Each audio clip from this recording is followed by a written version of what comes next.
ချစ်ပဲလက်ထပ်ခဲ့ကြသူများတုတနဲ့နှင်းတို့ဟာမိဘချင်းသဘောတူလို့သာလက်ထပ်ခဲ့ကြတဲ့ဇနီးမောင်နှံလေးပါတုတကအလုပ်ကိုပဲဦးစားပေးပြီးအေးဆက်ဆက်လူငယ်လုပ်ငန်းရှင်တယောက်ဖြစ်ပြီးနှင်းကတော့မိဘစကားကိုနားထောင်တတ်တဲ့နူးညံ့ပြီးစာအုပ်ဖတ်ရတာဝါသနာပါတဲ့အမျိုးသမီးလေးပေါ့သူတို့နှစ်ယောက်ရဲ့အိမ်တော်ရေးကတအိမ်ထဲမှာနေပေမဲ့ဒဇိမ့်တွေလိုပါပဲမနက်စာကိုအတူစားပေမဲ့စကားမပြောကြဘူးတုတကရုံးကပြန်လာရင်သူ့အခန်းထဲသူဝင်ပြီးအလုံးလုံးနေတတ်တယ်နှင်းကတော့ညစာကိုအမြဲပြင်ဆင်ပေးထားပေမဲ့စားပြီးပြီလားဆိုတဲ့မိကွန်းကိုတော့မမီးရဲခဲ့ဘူး။ဘာကိုမချစ်တဲ့လူတယောက်ကိုငါကဘာလို့ဂယုစိုက်နေရမှာလဲဆိုတဲ့မာနတွေကသူတို့နှစ်ယောက်ကြားမှာကြီးမားတဲ့နေရန်တစ်ခုလိုဖြစ်နေခဲ့တာပါ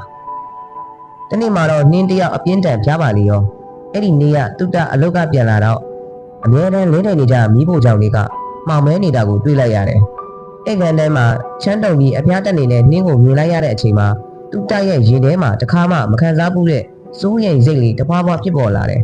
။သူကတညလုံးပဲအိပ်ပဲနှင်းကိုပြုစုပေးခဲ့တယ်။စံပြုတ်လေးကိုယ်တိုင်ပြုတ်ပြီးနှင်းနိုးလာတဲ့အခါမှာတော့အမြဲတမ်းခက်တီတီနေတတ်တဲ့သူ့ရဲ့မျက်လုံးတွေထဲမှာစိုးရိမ်စိတ်လေးတွေမြင်နေတတ်တယ်။နှင်းနိုးလာတဲ့အခါမှာတော့အမြဲတမ်းခက်တီတီနေတတ်တဲ့သူ့ရဲ့မျက်လုံးတွေထဲမှာ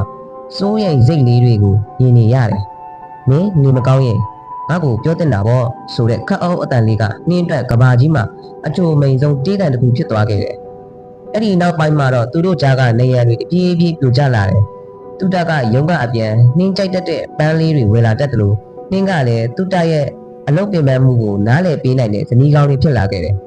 ။အချစ်ဆိုတာအစကတည်းကရှိနေမှာမဟုတ်ပါဘူး။အတူတူဖြတ်တန်းရင်းနဲ့တယောက်ကိုတယောက်နားလည်ပေးနိုင်တဲ့အခါမှာအလိုလိုဖြစ်တည်လာတာပါ။